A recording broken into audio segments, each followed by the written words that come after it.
Dictation अभ्यास के लिए हमारे चैनल को सब्सक्राइब करें। चलिए शुरू करते हैं। प्रतिलेखन संख्या 71 मानक रेडी स्टार्ट। महोदय, भारतीय अर्थव्यवस्था हालांकि सरकार की उदार आर्थिक नीतियों के कारण तंदुरुस्त बनने की कोशिश करती जा रही है, लेकिन 1986 के दौरान कुल मिलाकर आर्थिक अभिवृद्धि के मिश्रित निष्कर्ष निकले हैं। पूर्णविराम।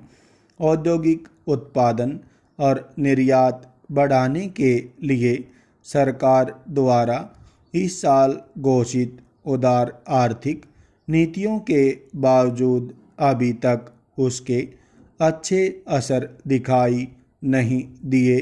पूर्णविराम।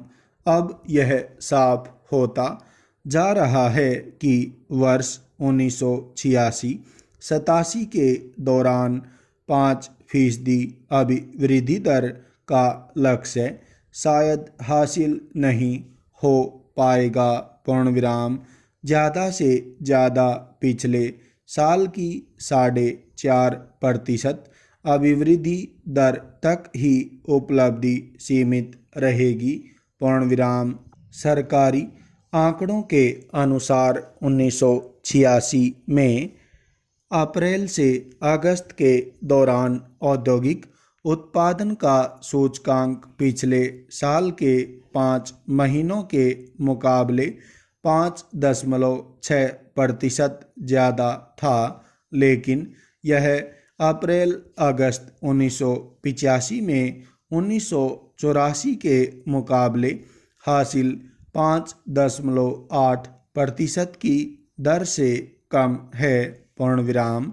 शेयर बाजार में नए शेयरों के लिए पूंजी के धन में बाढ़ सी आ जाने के बावजूद उद्योग के क्षेत्र में चालू वित्त वर्ष के पहले 5 महीनों में उत्पादन वृद्धि की दर अपेक्षाकृत कम रही। पूर्णविराम। इस साल नए शेयरों के लिए 50 अरब रुपए की रिकॉर्ड पूंजी इकट्ठी की गई, जो कि 1985-86 के 13 अरब रुपए से कहीं ज़्यादा है। पूर्णविराम। भारतीय अर्थव्यवस्था में अगले साल तरक्की इस बात पर निर्भर करेगी कि नए पूंजी विनियोजन को किस तेजी के साथ काम में लाया जा सकता है। पूर्णविराम। अच्छी अर्थव्यवस्था का अंदाज़ा आमतौर पर शेयर बाजार से लगाया जाता है। पूर्णविराम। शेयर बाजार में पिछले साल के मुकाबले इस साल प्रारंभ में संकट के लिए बाजार में आई 10 अरब रुपए की नई पूंजी को जिम्मेदार ठहराया है। पूर्णविराम। इन सूत्रों का यह भी कहना है कि कई बेचकर नए शेयर खरीदने के कारण इनके भाव गिर रहे हैं। पूर्णविराम। अतः उनकी आशा सरकार द्वारा शेयर बाजारों के कामकाज में सामंजस्य कायम करने के प्रयासों पर टिकी हुई है। पूर्णविराम। कृषि के क्षेत्र में यह अनुमान लगाया जा रहा है कि इस साल कम बारिश के बावजूद पिछले साल के मुकाबले इस साल कुछ ज़्यादा उत्पादन होगा। पूर्णविराम। राजस्व वसूली के क्षेत्र में इस साल भी बड़ा अच्छा रुख रहा। पूर्णविराम। चालू वित्त वर्ष के पहले 6 महीनों के दौरान राजस्व वसूली में 19% का इजाफा हुआ। पूर्णविराम। इसके बावजूद इस साल बजट घाटा अनुमान से कुछ ज़्यादा रहेगा। पूर्णविराम। इस साल व्यापार घाटा पिछले साल के 873 करोड़ रुपए से काफ़ी कम होने की उम्मीद है।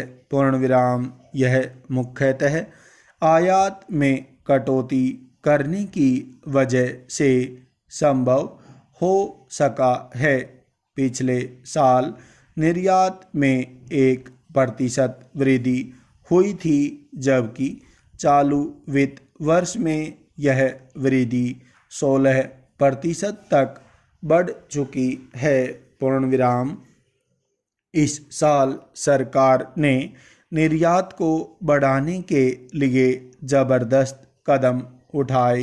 पूर्ण विराम। इसके तहत निर्यातकों को उदारतापूर्वक नकद मुआवजा दिया गया तथा शुल्क और ब्याज दर में काफ़ी कटौती की गई। पूर्ण विराम। इसके अलावा आय कर में भी छूट दी गई। पूर्ण विराम। सारी बातें सही हैं, लेकिन एक बात ऐसी है जिसके कारण भारतीय अर्थव्यवस्था में संतुलन कायम नहीं हो पाता, और वह है बढ़ती हुई महंगाई, जिससे सभी परेशान हैं, लेकिन फिर भी यह बढ़ती ही जा रही है। पूर्ण विराम। कुछ अर्थशास्त्रियों ने आशंका व्यक्त की है कि इस साल मुद्रास्फीति की दर उपभोक्ता मूल्य सूचकांक के आधार पर 2 अंकों में पहुंच सकती है। पूर्ण विराम। स्टॉप।